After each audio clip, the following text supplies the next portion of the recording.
Selamat sore Ibu-Ibu, terima kasih sudah menyediakan waktu luangnya untuk mengadakan penyuluhan ini. Di sini saya akan mempresentasikan dulu ya mengenai pelatihan kader mengenai pemberdayaan untuk pencegahan COVID-19. Nah, di sini tujuannya untuk meningkatkan kesadaran kader terhadap tanggung jawabnya dalam mencegah penularan, meningkatkan pengetahuan tentang perilaku yang efektif dalam mencegah penularan COVID-19, membentuk relawan promosi kesehatan untuk menyebarkan perilaku pencegahan COVID-19, serta mengevaluasi keberhasilan atau hambatan terbentuknya relawan COVID-19.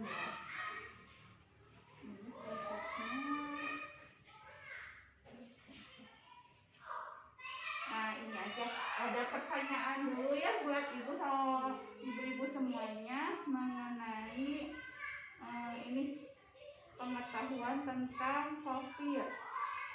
Contohnya,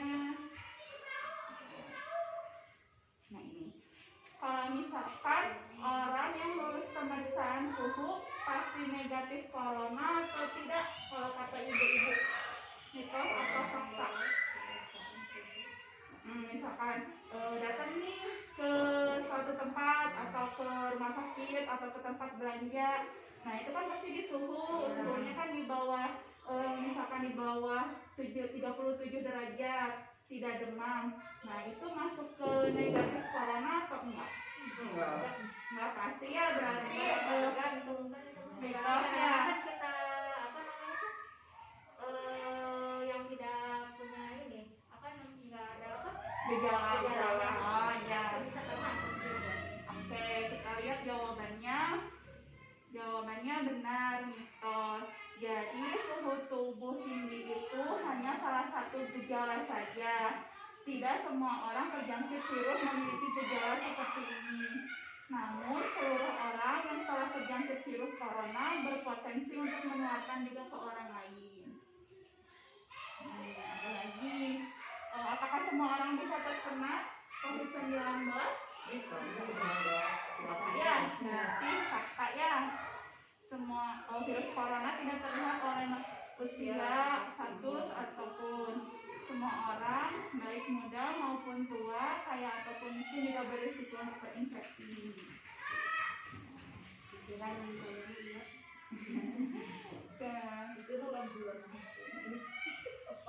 Nah, kalau menurut ibu-ibu semua, ketika vaksin sudah ditemukan, apakah masalah virusnya juga akan selesai? Tidak. Vaksin, ya misalkan udah ada vaksin nih untuk pencegahan. Jadi menurut ibu-ibu vaksin itu untuk mencegah atau hanya untuk melindungi diri aja? Mencegah. Melindungi. Iya. Oke, berarti jawaban yang benar mitos. Jadi memang tidak untuk ya, jadi hanya untuk mencegah saja. Jadi untuk melindungi diri kita, tapi tidak untuk kemungkinan tidak akan terkena sih itu. Tetap kita pasti terkena kalau tidak melakukan perilaku 3M. Oke, kita tahu semua ya. Kalau memakai masker akan menyebabkan kekurangan oksigen atau tidak? Tidak juga ya. Jawabannya juga benar. Saat ini belum ada bukti ilmiah memakai masker bisa melemahkan sistem kekebalan tubuh atau mengeluarkan kadar oksigen. Dalam pencegahan COVID-19 ini, masker mencegah kita terpapar dari droplet atau percikan partikel pernafasan dari orang yang terinfeksi. Jadi itu masker itu gunanya hanya untuk pencegahan diri. Kalau misalkan kita kan nggak tahu ya orang lain gimana kondisinya. Jadi untuk mencegah penularannya itu agar tidak terkena percikan dropletnya. Misalkan orang kan kalau lagi bersin, batuk atau berbicara gitu.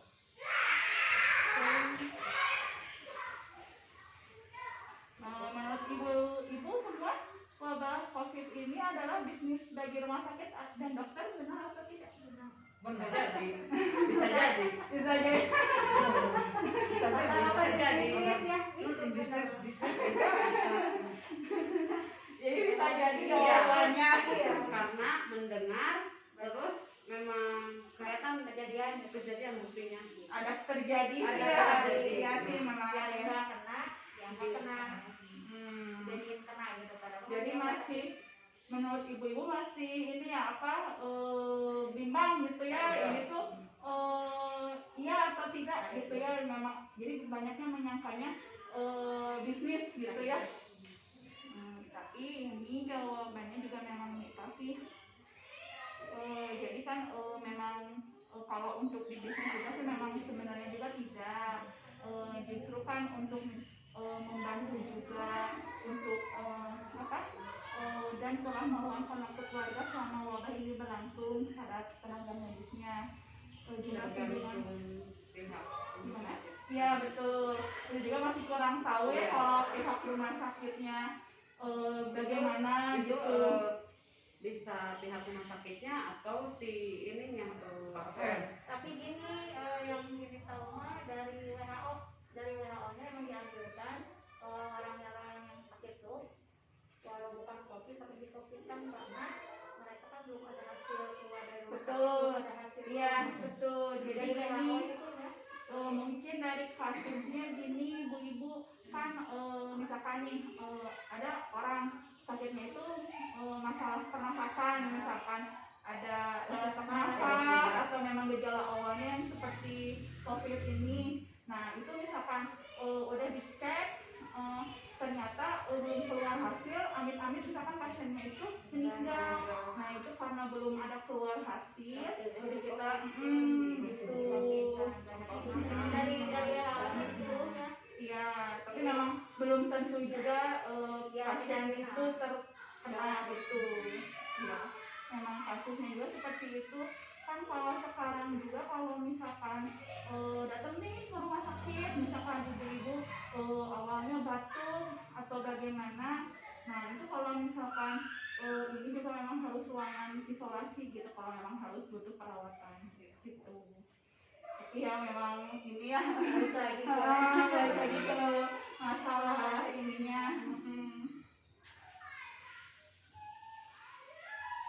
Kalau menurut ibu-ibu membalurkan minyak kayu putih atau teh panas yang diteteskan minyak kayu putih gitu dapat membunuh virus enggak?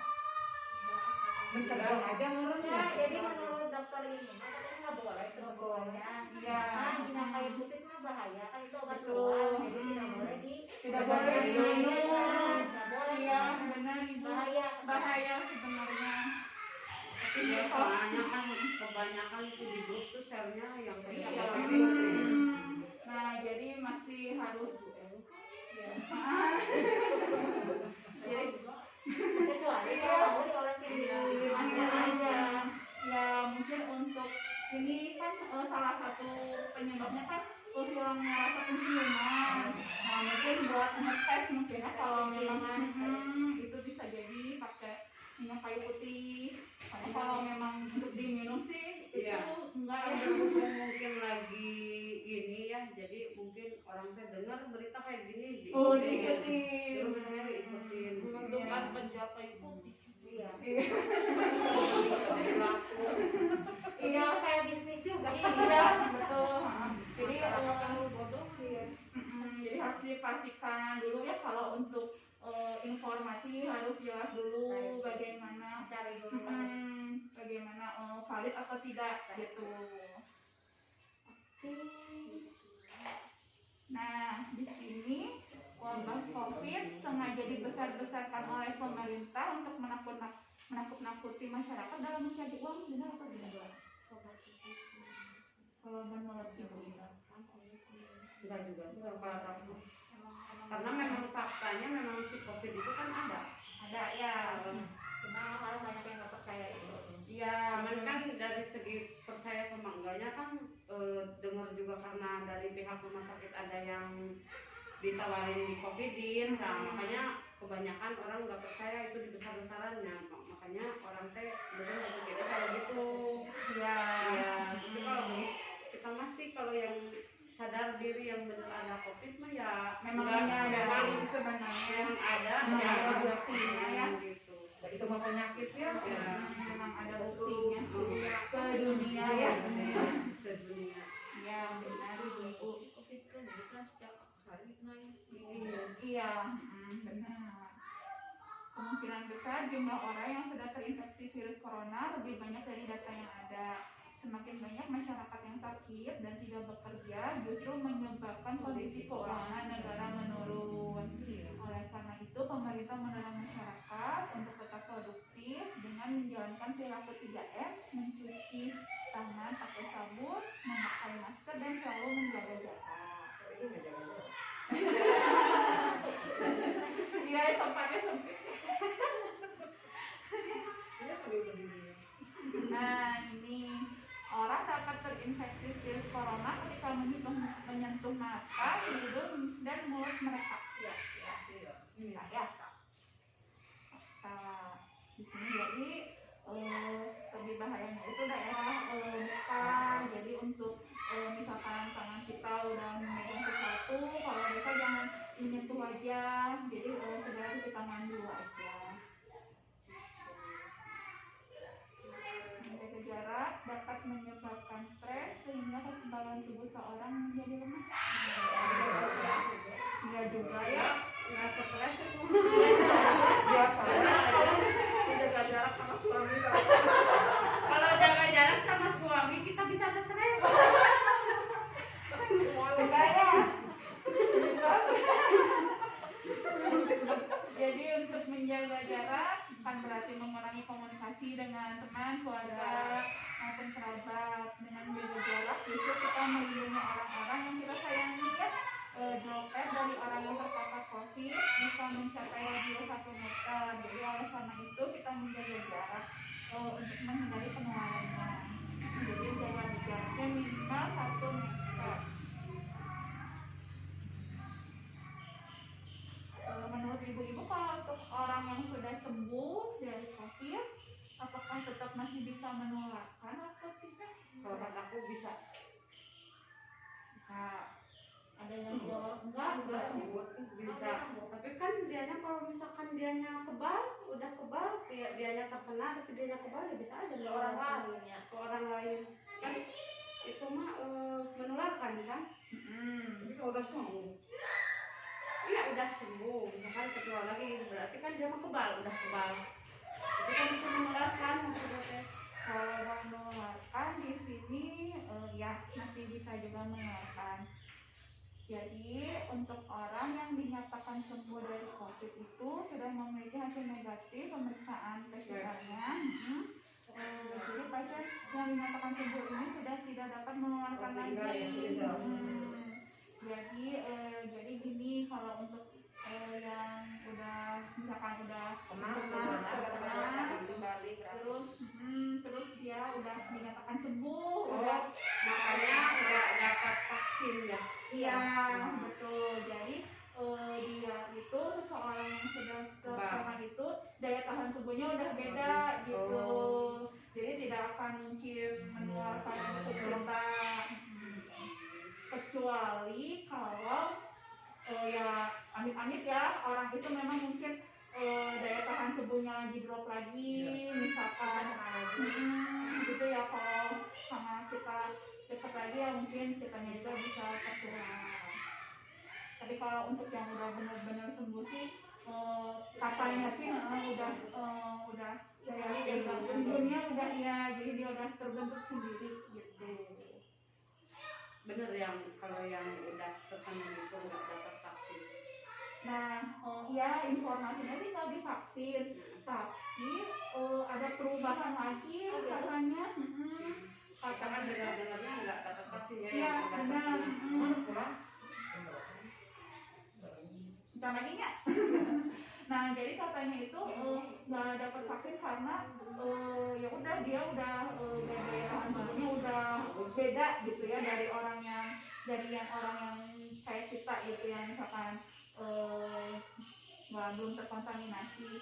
Nah tapi kemarin itu katanya udah ada vaksin juga buat yang sudah yang kena juga katanya Harus. bisa divaksin gitu kan, kayak ibu hamil, kayak ibu menyusui, Iya, kan, kayak yang lagi sakit gitu kan enggak, tapi sekarang katanya Tetap udah harus. ada. Tapi itu kan ada yang nggak boleh yang kena punya jantung, Iya betul, kalau diabetes, alergi, betul itu kan jalan yang nggak boleh itu katanya ya. kalau yang penyakit yang kayak gitu sih enggak, tapi dapat info baru lagi sih katanya kurang tahu juga ya, dari pemerintahnya katanya ada gitu, ini udah Khusus gitu. Oh, mungkin ya khusus. beda-beda kali ya vaksinnya. Iya. Yang kayak alergi mungkin harus, tapi vaksinnya Vaksinnya mungkin yang khusus. beda. Iya kayaknya mungkin. Soalnya dapat informasi kemarin ada kena khusus vaksin yang udah yang udah kena. Vaksinasi. Katanya ada bisa divaksin. Sama lansia juga katanya sih ada, kan katanya kalau lansia enggak ya.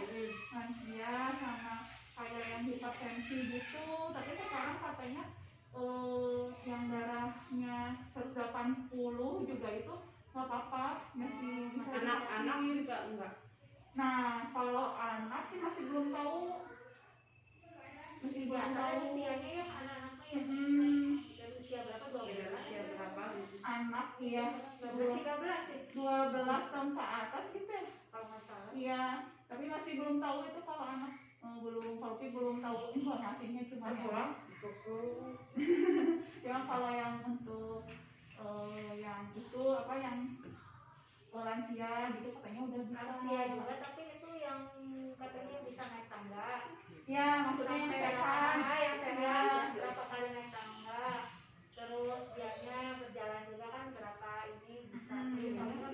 Kalau dianya nggak bisa jalan atau ini nggak boleh. Enggak, ya. Jadi maksudnya lansia yang masih Yang stroke gitu. Sehat bisa bisa gerak ya intinya. Iya, jadi masih bisa kayak aktivitas biasa gitu. Hari-hari. Masih bisa ngerjain apa baru Bener boleh. mau lansia. Ya.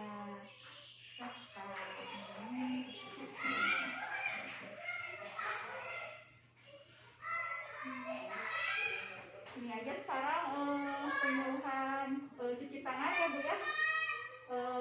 6 langkah cuci tangan. Pertama ini telapak tangan, baik ikutin telapak tangan, kemudian sela-sela jari ini, nah kemudian telapak tangan kiri kanan, kemudian sela-sela jari mengunci ibu jari. Nah ini ya langkah cuci tangan. Jadi kan ini Ya satu lagi kuku. Ya, itu aja. Ada yang mau ditanyakan nggak dulu? Sudah. Saya sudah aja. Baik, terima kasih untuk waktunya. Terima kasih banyak ya. Semoga sehat-sehat semua. Amin.